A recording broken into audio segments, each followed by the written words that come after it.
शिक्षक म्हणून म्हणजे हाडाचे शिक्षक म्हणून कामकाज केलेले तळमळीचे एक शिक्षक म्हणून यशवंत पाटील नावारूपाला आलेले आहेत. तन मन लावून विद्यार्थ्यांना घडवण्याचं काम केलेलं आहे. तेवढंच नाही, आम्हा सर्वांना जे आजच्या या काळामध्ये जे शिक्षक म्हणून किंवा इतरत्र लागलेले आहेत त्यांना घडवण्याचं काम, मार्गदर्शन करण्याचं काम आमच्या यशवंत गुरुजीने केलेलं आहे.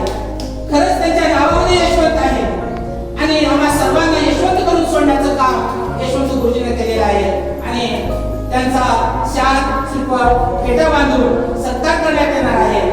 तर त्यांचा शाल श्रीफळ फेटा बांधून सत्कार करतील जे कोयलाजी केंद्रे साहेब यांना मी आमंत्रित करतो की त्यांचा शाल श्रीफळ फेटा बांधून सत्कार करावा.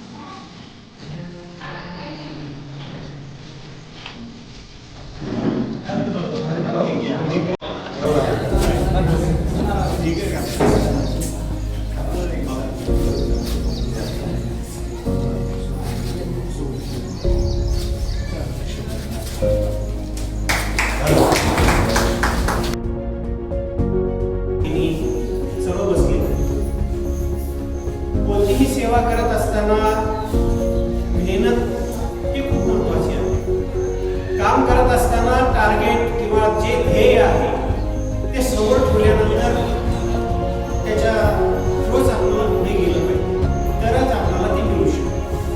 आज जे संयोजक आहेत आमचे अण्णा आहेत, राजू अण्णा, त्यांचं लक्ष चेअरमन की किंवा त्या पोलीसमध्ये होतं, पण माझ्याकडे घेऊन जाणारच केव्हा 8 दिवस 15 दिवसाला माझ्याकडे शाळेमध्ये येणार, काय चाललंय काय नाही सांगणार विचार. यांचं एवढं लक्ष माझ्याकडे. त्याचबरोबर होईल ना, मी अण्णाही म्हणतो, साहेब मी म्हणतो, सगळं किंवा शिवाजी अण्णा दवाखान्यात गेल्यानंतर मी त्यांनाही अण्णाच म्हणतो. यांचं असो किंवा या राजकीय नेत्यांचं कोणाचंही असो, त्यांना आचार्य माणूस लागतोच, म्हणजे शिक्षक माणूस लागतो. शिक्षकांना त्यांना पहिल्यांदा शिकवल्यानंतरच ते आज त्या स्टेजला गेलेले आहेत. किंवा आम्ही जे कोणी शिक्षक आहोत, आता इतर गावामध्ये बरेच विद्यार्थी माझे आहेत, त्या विद्यार्थ्याचे विद्यार्थी आता 10वीला आलेले आहेत, 12वीला, त्यांना शिकवत आहे. आणि माझा मोठेपणा म्हणत नाही, आपल्या बाबणीतले बरेच असे लोक आहेत, बरेच शिक्षक आहेत, बरेच कार्यकर्ते आहेत, बरेच शिक्षण क्षेत्रामध्ये पुढे गेलेले आहेत. आपल्या गावचे शिक्षण अधिकारी सुद्धा आहेत, आपल्या गावचे इंजिनियर आहेत, डॉक्टर आहेत, नाही असं कोणतेही नाही, प्रत्येक क्षेत्रामध्ये आपल्या गावातले आहेत. त्याचबरोबर कंडक्टर आहे, ड्रायव्हर आहे, प्रत्येक क्षेत्रामध्ये आहे. आणि राजू अण्णाने जे काही स्वप्न साकार केलेलं आहे त्याच्यासाठी तर आम्ही तळमळीनं त्यांचं जे स्वप्न आहे, सुरुवातीची निवडणुकीला थांबल्यापासून मी म्हणत आहे, राजू अण्णा तुम्ही पुढे, मी मागे आहे. त्यांनी कधी नाही म्हणाले मी मागे आहे, मग पुढे चलत.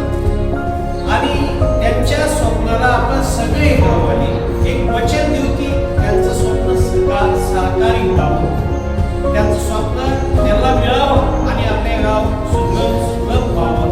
हरित क्रांती आहे, 1 कोटी 1 2 कोटी आपल्या गावाला मानधन मिळावं, मान्यता द्यावी किंवा कोणी दान द्यावं आणि आपलं गाव चांगल्या पद्धतीनं व्हावं. प्रत्येक घरामध्ये शौचालय व्हावं, प्रत्येकासाठी सगळ्या सोयी मिळाव्यात.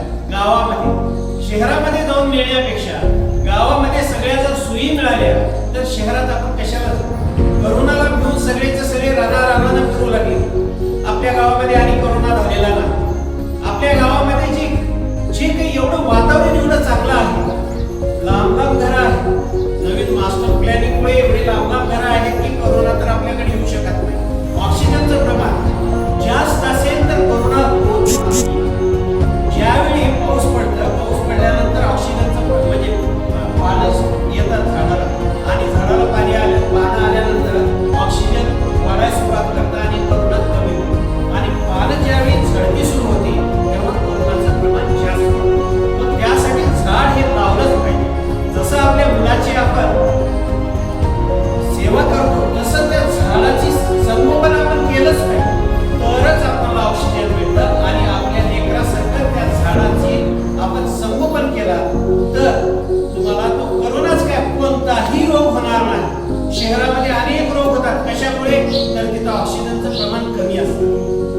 क्षेत्रामध्ये करोना होत नाही किंवा कोणताही रोग होत नाही.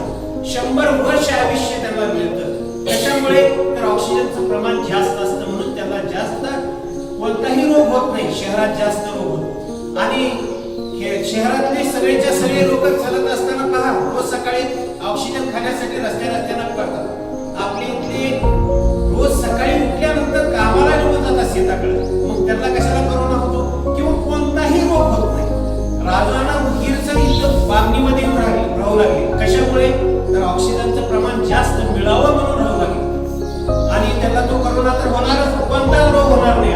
मी मागे आहे, कोणताही रोग होणार नाही. पहा, आमच्या वयाचे जे कोणी सेवानिवृत्त झालेले आहेत त्यांची केस काळे नाहीत. आज राजाला केस काळे आहेत, माझे केस काळे. आम्ही हाडाचे आहोत. आमच्या क्षेत्रामध्ये आम्ही हाडाचे आहोत. हाडाचे म्हणजे काय? सगळ्याला हाड आहे. हाड नाही असं नाही, पण त्या हाडाच्या प्रवृत्तीमध्ये असं आहे की एखादी गोष्ट